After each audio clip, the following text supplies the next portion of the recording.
नमस्कार, state live में आप सभी का स्वागत है। मैं हूं आपके साथ सपना। शुरुआत करते हैं बिहार से। मुख्यमंत्री नीतीश कुमार ने कड़े मार्ग स्थित संकल्प में वीडियो कॉन्फ्रेंसिंग के माध्यम से बाढ़ प्रभावित क्षेत्रों में किए जा रहे राहत एवं बचाव कार्यों की उच्च स्तरीय समीक्षा की और अधिकारियों को आवश्यक निर्देश दिए। मुख्यमंत्री ने राज्य की नदियों के जलस्तर की अद्यतन स्थिति की भी जानकारी ली।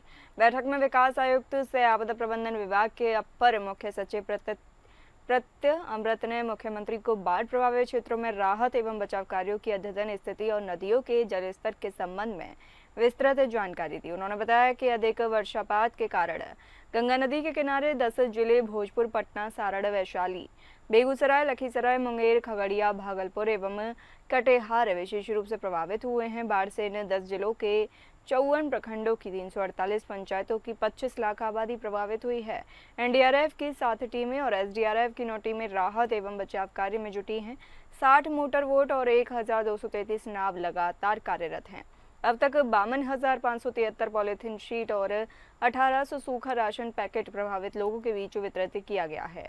बाढ़ राहत कैंपों में प्रभावित लोगों के लिए मानक संचालन प्रक्रिया के अनुसार सारी व्यवस्थाएं की गई हैं। अभी तक सामुदायिक रसोई केंद्र में 13 लाख से अधिक लोगों को भोजन कराया जा चुका है। जानवरों के लिए पशु चारा एवं चिकित्सा की व्यवस्था की गई है। आपदा प्रबंधन विभाग राहत एवं बचाव कार्यों की प्रतिदिन समीक्षा कर स्थिति पर नजर बनाए हुए हैं। बाढ़ प्रभावित लोगों को अनुग्राहिक राशि वितरित करने के लिए जिलाधिकारी को सूची बनाने का निर्देश दिया गया है। उन्होंने बताया कि राज्य में अच्छी वर्षा के कारण किसानों को फायदा हुआ है। राज्य में अब तक 93% धान की रोपनी हो चुकी है। समीक्षा के दौरान मुख्यमंत्री ने कहा कि नदियों के किनारे वाले क्षेत्रों में बढ़ते जलस्तर को ध्यान में रखते हुए प्रशासन पूरी तरह अलर्ट मोड पर है।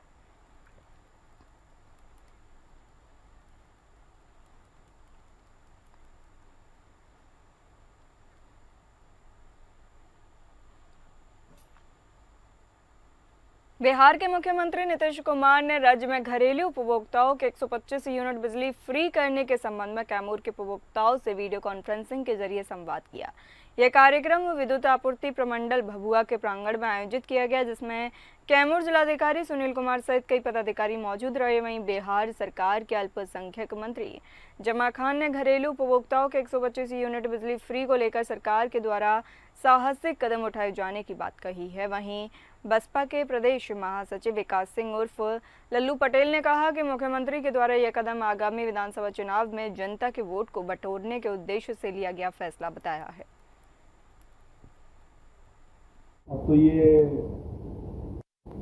आज 15 साल से मुख्यमंत्री हैं, तो इनको निर्णय लेना चाहिए, लेकिन ये चुनाव के समय इनको गरीब याद आ रहा है और इनके निर्णय पर हम लोग को हमेशा संशय रहता है। आए दिन ये अल्टी पल्टी मार के अपना फैसला बदलते रहते हैं, तो निश्चित इससे जनता को लाभ तो होगा ही।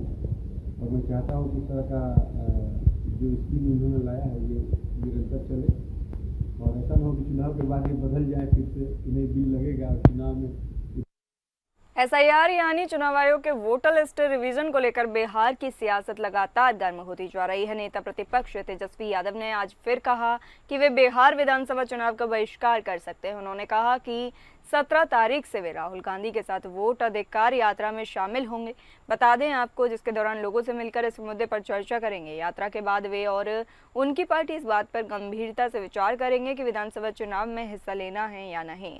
तेजस्वी यादव ने कहा कि जब चुनाव आयोग पहले से ही सब कुछ तय कर चुका है तो इस पर भी गौर किया जा सकता है कि हम चुनाव में हिस्सा न लें। उन्होंने आरोप लगाया कि बीजेपी के इशारे पर चुनाव आयोग वोट की डकैती कर रहा है और मतदाता सूची में बड़े पैमाने पर गड़बड़ियां की जा रही हैं। तेजस्वी यादव ने दावा किया कि मुजफ्फरपुर की मेयर और बीजेपी की वरिष्ठ नेता निर्मला देवी का नाम 2 अलग-अलग वोटर लिस्ट में दर्ज है। उन्होंने कहा एक ही विधानसभा क्षेत्र में उनके 2-2 ईपीआईसी कार्ड बने हुए हैं।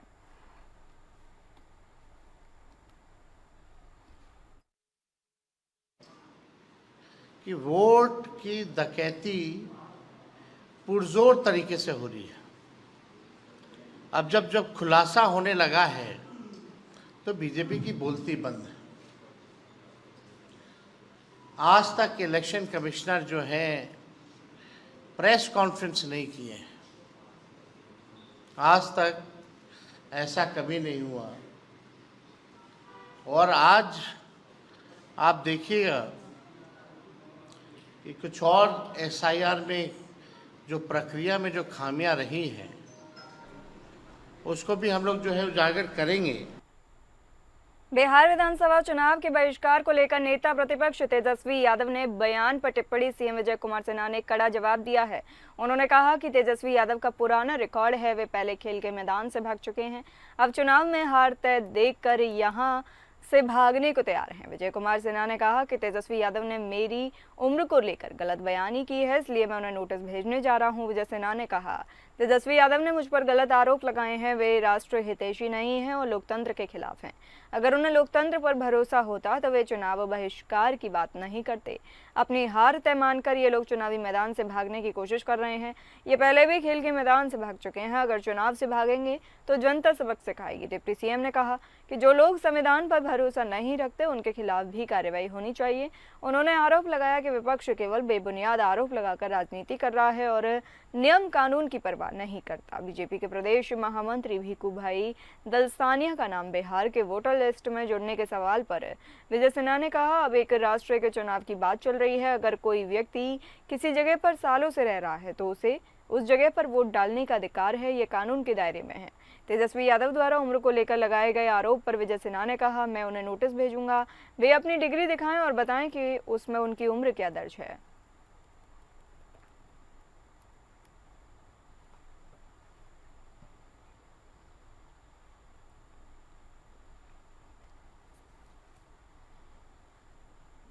खबर सासाराम से है, जहां चिनारी में जन सुराज के सूत्रधार प्रशांत किशोर ने कांग्रेस के राहुल गांधी के प्रस्तावित सासाराम दौरा पर सवाल खड़े किए और कहा कि राहुल गांधी सबसे पहले बिहार में 15 साल जंगल राज चलाने के लिए माफी मांगे, क्योंकि उनके ही पार्टी के समर्थन से बिहार में लालू प्रसाद यादव ने 15 साल का जंगल राज चलाया था। 45 साल उनकी पार्टी की सरकार बिहार में रहने के बावजूद बिहार देश का सबसे गरीब राज्य क्यों रहा? राहुल गांधी तथा उनकी पार्टी को इसका जवाब देना चाहिए। उन्हें इसके लिए सार्वजनिक रूप से माफी मांगनी चाहिए, क्योंकि 45 साल तक कांग्रेस के राज रहने के बावजूद बिहार सबसे पिछड़ा राज्य हो गया, बिहार सबसे गरीब राज्य हो गया। इस बीच देश के कई राज्य लगातार विकास करते रहे, लेकिन बिहार में कांग्रेस ने कई दशक तक राज किया, लेकिन बिहार की हालत नहीं सुधरी। जब तक इन सवालों का राहुल जवाब नहीं देते तथा अपने पार्टी के नाकामियों के लिए माफी नहीं मांगते, तब तक उनके किसी भी यात्रा का कोई सार्थकता नहीं रहेगी। आपको बता दें कि बिहार बदलाव यात्रा के दौरान प्रशांत किशोर चिनारी में जनसभा को भी संबोधित करते हुए दिखाई दिए। इस दौरान उन्होंने सीएम नीतीश कुमार तथा प्रधानमंत्री नरेंद्र मोदी पर भी निशाना साधा।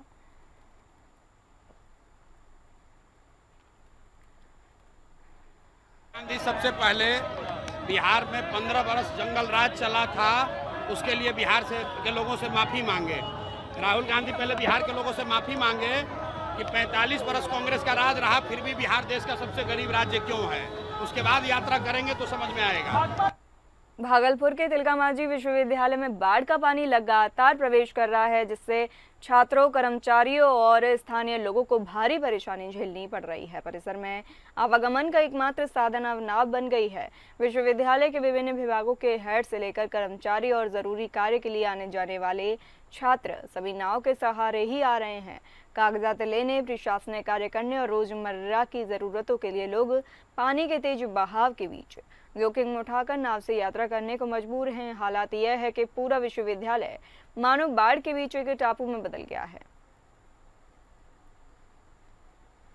भागलपुर यूनिवर्सिटी भागलपुर का जो है सबसे बड़ा यूनिवर्सिटी है और पटना यूनिवर्सिटी के बाद तिलकामांझी भागलपुर यूनिवर्सिटी दूसरे नंबर का विश्वविद्यालय है, जहां पर हर एक वर्ष की भांति जहां पर सरकार जो है कुंभकर्ण की निद्रा में सोई रहती है। उन्हें कोई मतलब नहीं होता है कि बच्चे का जो भविष्य होगा वो क्या होगा। अगर इस तरीके से यूनिवर्सिटी में अगर 1 महीने बाढ़ का पानी रह गया तो बच्चे जो है अपना मार्कशीट से लेने से तक जो है वो अपने कार्यालय तक नहीं जा पाएंगे। बात करेंगे झारखंड की। रामगढ़ जिले के नेमरा गांव में मुख्यमंत्री हेमंत सोरेन ने अपने परिजनों संग दिवंगत दिशोम गुरु शिबू सोरेन के श्राद्ध कर्म के 8वें दिन यानी बीते मंगलवार को पारंपरिक मान्यताओं के अनुरूप विधान पूरा किया। इस दौरान मुख्यमंत्री के पैतृक आवास में उनकी पत्नी और विधायक कल्पना सोरेन ने रीति रिवाज और परंपरा का निर्वहन करते हुए अपने दिवंगत ससुर के लिए अपने हाथों से भोजन बनाया और धार्मिक मान्यताओं संस्कारों के अनुरूप भोजन परोसे जाने की रस्म को मुख्यमंत्री ने भी निभाया। झारखंड के पूर्व मुख्यमंत्री और झारखंड मुक्ति मोर्चा के संस्थापक दिवंगत दिशोम गुरु शिबू सोरेन के श्राद्ध कर्म की तैयारियां नेमरा में बड़े स्तर पर शुरू हो चुकी हैं, जिसे लेकर मुख्यमंत्री की पत्नी और परिवार की अन्य महिलाएं आज भी सुबह से आयोजन की तैयारियों में सक्रिय नजर आईं। परंपरा के तहत ही कल्पना सोरेन ने अपने ससुराल में स्वयं ढेकी में चावल कूटकर गुरुजी को अर्पित किए जाने वाला विशेष भोजन को तैयार किया। ये देखकर स्थानीय और आसपास के लोगों के बीच चर्चा इस बात पर होने लगी कि सोरेन परिवार का ये कदम न केवल पारंपरिक संस्कृति के प्रति उनका सम्मान दर्शाता है, बल्कि बेटे बहू हेमंत सोरेन और कल्पना सोरेन की व्यक्तिगत भागीदारी और रीति रिवाजों के प्रति उनकी श्रद्धा को भी दर्शाता है।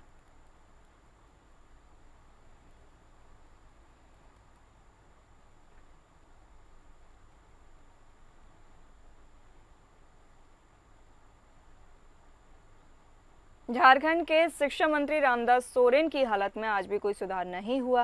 बीते कल यानी मंगलवार को डॉक्टरों की पूरी टीम ने उनकी जांच के बाद एक बड़ा निर्णय लेते हुए उन्हें वेंटिलेटर पर ही रखने का फैसला किया है। राजधानी दिल्ली के अपोलो अस्पताल में भर्ती रामदास सोरेन की स्थिति अभी भी स्थिर बनी हुई है और उनके मस्तिष्क में जो खून का थक्का है वो भी चिंता का सबसे बड़ा कारण बताया जा रहा है। हालांकि राहत की एक खबर ये है कि डॉक्टरों के अनुसार उनके शरीर के बाकी अंग फंक्शनल हैं। दरअसल बीते सोमवार को अमेरिका के चिकित्सकों के साथ अपोलो अस्पताल की टीम के बीच एक ऑनलाइन बैठक हुई, जिसमें शामिल डॉक्टर KN सिंह ने मंत्री के स्वास्थ्य से जुड़े समीक्षा के दौरान उनकी स्थगित से जुड़ी एक विस्तृत रिपोर्ट पेश की। रिपोर्ट में शिक्षा मंत्री की ब्रेन की स्थिति में कोई सुधार न होते देख ही उनके ब्रेन का ऑपरेशन नहीं करने का निर्णय लिया गया। तो वहीं इस मीटिंग के बाद मंत्री रामदास सोरेन के परिजनों को भी ये बताया गया कि मंत्री का शरीर काम कर रहा है मगर उनका ब्रेन अभी सक्रिय नहीं है। फिलहाल उनकी स्थिति पर निगरानी रखी जा रही है और कुछ जांच के बाद ही आगे कोई बड़ा निर्णय लिया जाएगा।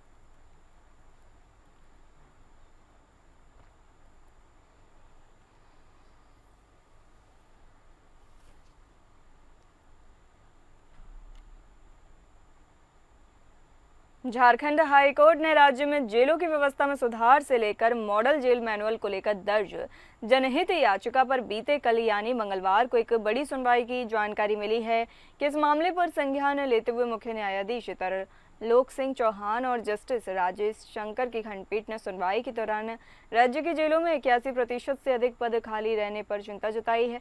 इस संबंध में खंडपीठ ने राज्य के मुख्य सचिव को अगली सुनवाई से पूर्व इस संबंध में स्टेटस रिपोर्ट दाखिल करने का भी निर्देश दिया है। इसके साथ ही अदालत ने यह भी कहा कि इस जेलों में रिक्त सभी पदों पर अगले महीने 30 सितंबर तक नियुक्ति की प्रक्रिया हर हाल में पूरी होनी चाहिए। तो वहीं इस मामले की अगली सुनवाई के लिए खंडपीठ ने 7 अक्टूबर की तारीख भी निर्धारित की है। बता दें कि पिछली सुनवाई में खंडपीठ ने सरकार से पूछा था कि इस मामले में क्या प्रगति हुई है और अब तब सरकार ने जानकारी दी थी कि अदालत के निर्देश के बाद मॉडल जेल मैनुअल तैयार कर लिया गया है।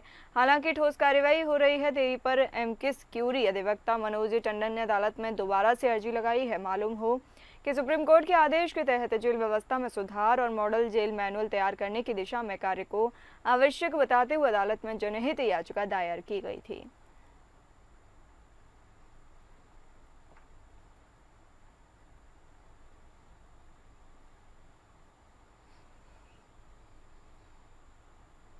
झारखंड के राज्यपाल संतोष कुमार गंगवार से रांची से राजभवन में दक्षिणी छोटा नागपुर प्रमंडल के आयुक्त अंजनी कुमार मिश्र एवं उपायुक्त से जिला दंडाधिकारी मंजुनाथ भजंत्री ने मुलाकात की। इस दौरान प्रमंडलीय आयुक्त ने राज्यपाल को मोहराबादी मैदान में आयोजित होने वाले आगामी स्वतंत्रता दिवस समारोह 2025 में मुख्य अतिथि के रूप में पधारने के लिए विशेष तौर पर आमंत्रित किया। मौके पर उपायुक्त द्वारा स्वतंत्रता दिवस समारोह की तैयारियां एवं कार्यक्रम की रूपरेखा से राज्यपाल को अवगत भी कराया गया, जिसे लेकर मुख्य अतिथियों के आगमन के लिए विशेष व्यवस्था की गई है। इसके अलावा जिला प्रशासन द्वारा लगातार आयोजन स्थल का निरीक्षण किया जा रहा है ताकि सुरक्षा व्यवस्था में कोई बाधा न आए। तो वहीं लोगों की आवाजाही का प्रबंध कर भीड़ को नियंत्रित करने की व्यवस्था भी बनाई गई है।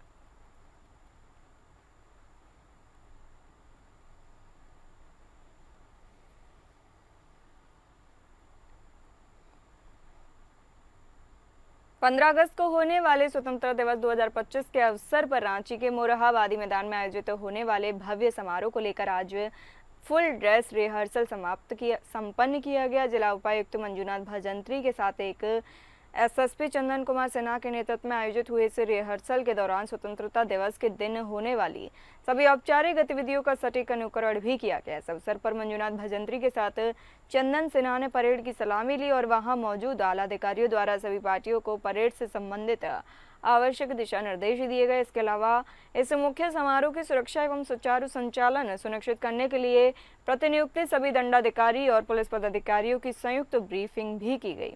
इस दौरान पुलिस महानिरीक्षक मनोज कौशिक, जिले के डीसी और एसएसपी के संयुक्त आदेश से जुड़े विषयों को विस्तार से समझाते हुए सभी पदाधिकारियों को समय पर अपने प्रतिनियुक्ति स्थल पर पहुंचकर सौंपे गए दायित्व का निर्वहन करने का निर्देश दिया गया।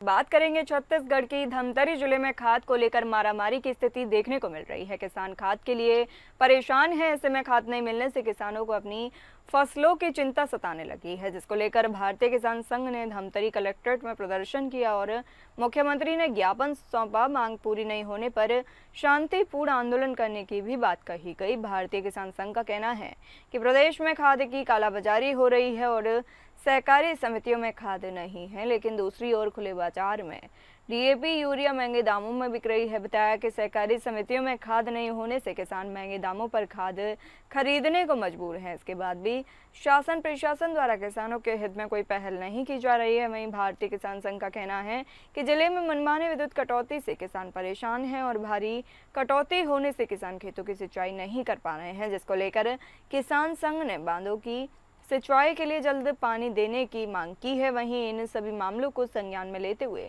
कलेक्टर अविनाश मिश्रा ने जल्द निराकरण करने का भरोसा दिलाया है। अभी भारतीय किसान संघ के पदाधिकारी और सभी किसान आए हुए थे, बहुत सारे किसान आए थे। 2-3 मांग थे, स्पेशली कि सोसाइटी में जो खाद बीज की समस्या है या खाद बीज वगैरह अवेलेबिलिटी, उसी के ऊपर आया था। जहाँ पे डिमांड हो रही है हम लोग वहाँ पे हम लोग करवा रहे हैं। डीएपी का इस बार थोड़ा सा कम है, मगर जहाँ पे भी स्लॉट्स हमें मिल रहा है तुरंत हम लोग अवेलेबिलिटी करा दे रहे हैं। रायपुर के ग्राम रिसेवाड़ा के पारधी जनजाति के परिवारों को वोटर आईडी, आयुष्मान कार्ड और राशन कार्ड सहित सभी दस्तावेज मिल गए हैं। बता दें, यह कार्रवाई बाल अधिकार संरक्षण आयोग की अध्यक्ष डॉक्टर वर्णिका शर्मा की पहल पर मात्र 2.5 महीने में पूरा हुआ। आयोग ने समाचार पत्रों और आवेदन के आधार पर संज्ञान लेकर कलेक्टर को संयुक्त दल बनाकर सर्वे और दस्तावेज तैयार करने के निर्देश दिए। 6 परिवारों और 34 सदस्य सर्वे में मिले, जिनमें से एक परिवार के दस्तावेज प्रक्रिया में है। मामले की अगली सुनवाई 11 सितंबर को होगी और वन विभाग से भी जवाब तलब किया गया है। पारधी जनजाति के लोग रहते थे। एक आश्चर्य की बात है कि कांकेर से केवल 25 किलोमीटर की दूरी पर स्थित है वो ग्राम रिसेवाड़ा, जिसमें 6 परिवारों के लगभग 34 लोग हैं, 34 से 36 लोग हैं, जिनके पास किसी भी प्रकार का कोई जन्म प्रमाण पत्र, आधार कार्ड और आयुष्मान कार्ड तो बहुत दूर की बात है, इस प्रकार के कोई भी डॉक्यूमेंट्स उनके पास में उपलब्ध नहीं थे। कांकेर के स्थानीय कुछ जागरूक युवाओं के द्वारा भूपेंद्र, मनीष, ईश्वर ऐसे कुछ युवाओं के द्वारा एक सृजन समिति है, उस समिति के माध्यम से हमको ये जानकारी प्राप्त हुई। समिति के द्वारा एक आवेदन प्राप्त हुआ और आयोग ने तत्काल इस विषय पर संज्ञान लेते हुए वहां के कलेक्टर महोदय को पत्र लिखा। कोंडागांव जिले के विकास खंड माकड़ी के अंतर्गत भतवा गांव स्थित शासकीय प्राथमिक शाला के जर्जर भवन की मरम्मत 25 दिन के भीतर कराने की मांग को लेकर कम्युनिस्ट पार्टी ऑफ इंडिया जिला परिषद कोंडागांव के प्रतिनिधियों ने कलेक्टर को ज्ञापन सौंपा। कलेक्टर कार्यालय पहुंचे सीपीआई सदस्यों का कहना है कि 4 अगस्त 2023 को स्कूल की छत का एक हिस्सा गिर जाने के बाद 21 अगस्त को बीओ माकड़ी को लिखित सूचना देकर भवन मरम्मत की मांग की गई थी। इसके बाद 29 जुलाई 2025 को भी कलेक्टर जन दर्शन में आवेदन दिया गया, लेकिन अब तक मरम्मत कार्य शुरू नहीं हुआ। उन्होंने बीईओ माकड़ी के फंड नहीं होने वाले जवाब को अस्वीकार्य बताते हुए कहा, यह 2 साल से लंबित मामला है और शिक्षा विभाग की गंभीर लापरवाही है। उनका आरोप है कि खनिज संपदा से अर्जित निधि का उपयोग अन्य कार्यों में किया जा रहा है, जबकि आदिवासी बच्चों के हितों के लिए जरूरी स्कूल भवन की मरम्मत के लिए संसाधन नहीं जुटाए जा रहे हैं। सीपीआई सदस्यों ने चेतावनी दी कि यदि 25 दिन के भीतर मरम्मत का काम शुरू नहीं हुआ और फंड की व्यवस्था नहीं हुई तो वे भीख मांगकर आदिवासी बच्चों के लिए आवश्यक फंड जुटाएंगे। देखिए, कम्युनिस्ट पार्टी ऑफ इंडिया जिला परिषद कोंडागांव जो है कोंडागांव जिले के तहसील माकड़ी के अंतर्गत आने वाले ग्राम पंचायत मगेदा के आश्रित ग्राम भतवा में संचालित प्राथमिक शाला भवन के अत्यंत जर्जर होने और उसका मरम्मत विगत 2 वर्ष पूर्व आवेदन देने के बाद भी नहीं होने के कारण हम लोग ज्ञापन सौंपने आए हैं। जर्जर भवन को मरम्मत करने के लिए हमने सुना है कि जिला प्रशासन के पास और शिक्षा विभाग के पास फंड नहीं है। छत्तीसगढ़ के धमतरी में 3 युवकों से लूटपाट और हत्या के मामले में धमतरी पुलिस ने बड़ा खुलासा किया है। पुलिस ने वारदात में शामिल 8 लोगों को गिरफ्तार किया है, जिसमें 3 नाबालिग भी शामिल हैं। गिरफ्तार करने के बाद पुलिस ने आरोपियों का आधे सिर मुंडवाकर जिला अस्पताल धमतरी से जुलूस निकाला।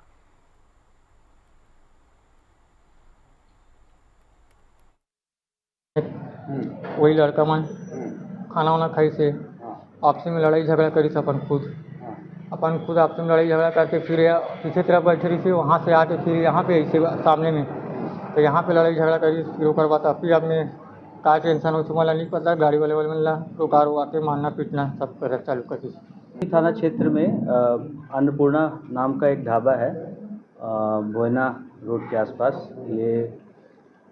यहाँ पे कल रात में लोकल स्थानीय जो कुछ गांवों के 8 लड़के ये खाना खा रहे थे और नशे में काफ़ी धुत थे और इनकी जो है बिल पेमेंट को लेकर ढाबे वालों से भी वाद विवाद हुआ है और काफ़ी उत्तेजित थे ये लोग।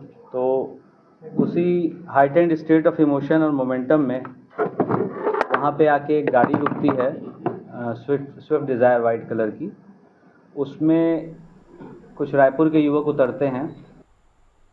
बात करेंगे महाराष्ट्र के भिवंडी में भाजपा युवा मोर्चा के ठाणे ग्रामीण जिला उपाध्यक्ष प्रफुल्ल तांगड़ी और उनके चचेरे भाई तेजस तांगड़ी की धारदार हथियार से बेरहमी से हत्या कर दी गई। ये दर्दनाक घटना खारबाव छिचौटी रोड पर स्थित खाड़ी गांव में उनके व्यवसायिक कार्यालय के बाहर हुई। केंद्रीय पंचायत राज्य मंत्री कपिल पाटिल ने बुधवार को मृतक प्रफुल्ल तांगड़ी और तेजस तांगड़ी के परिजनों से मुलाकात की। उन्होंने दुख जताते हुए कहा, ये बेहद ही दुर्भाग्यपूर्ण घटना है। केलेला आहे की एक ही आरोपी या घटनेशी संबंधित आहे असा आरोपी मोकाट फिरणार नाही याची खबरदारी निश्चितपणाने आम्ही घेऊ अशा प्रकारची शाश्वती पोलिसांनी दिलेली आहे। पोलिसांचा तपास सुरू आहे। कुटुंबियांच्या भावना तशाच भारतीय जनता पक्षाच्या कार्यकर्त्यांच्या भावनाही अतिशय तीव्र आहे। भारतीय जनता पक्षाचा युवा मोर्चाचा उपाध्यक्ष प्रफुल्ल तांगडी त्याचा सहकारी तेजस तांगडी यांची घृणास्पद अशी हत्या परवा रात्री झाली। बात करेंगे हरियाणा के नूह जिले के गांव मुंडाका बॉर्डर पर मंगलवार को गाड़ी खड़ी करने को लेकर झगड़ा हो गया। इस घटना में 4 लोगों को चोट लगी थी, जिनको प्राथमिक चिकित्सा दिला दी गई है। सूचना मिलते ही तुरंत थाने की पुलिस प्रभारी मौके पर पहुंचे। नूह पुलिस ने मोर्चा संभालते हुए स्थिति को पूर्ण रूप से काबू में लिया। झगड़े के बाद सड़क पर आवागमन में थोड़ी बाधा उत्पन्न हुई थी, जिसे पुलिस ने संभाल कर रोड को सुचारू रूप से चालू करवाया। झगड़ा हुआ जिसको झगड़े को जो है 2 लड़कों से बाद में वो बात लड़ते लड़ते उसमें दोनों पक्षों से जो है 4-5 लड़के वहाँ मौके पे आ गए और वहाँ मारपीट भी हुई है। और उसके बाद जो है ये जो गांव का अड्डा है वहाँ पर काफ़ी संख्या में भीड़ एकत्रित हो गई और उसमें कुछ शरारती तत्वों द्वारा जो है शांति व्यवस्था को बिगाड़ने की कोशिश की। लेकिन क्योंकि समय रहते पुलिस जो है वहाँ मौके पहुँच गई थी, SHO और पुलिस को पूरा वहाँ मौके पहुँच गया था और स्थिति को बिगड़ने से पहले वहाँ नियंत्रण में था। फिलहाल इस बुलेटिन में इतना ही। नमस्कार।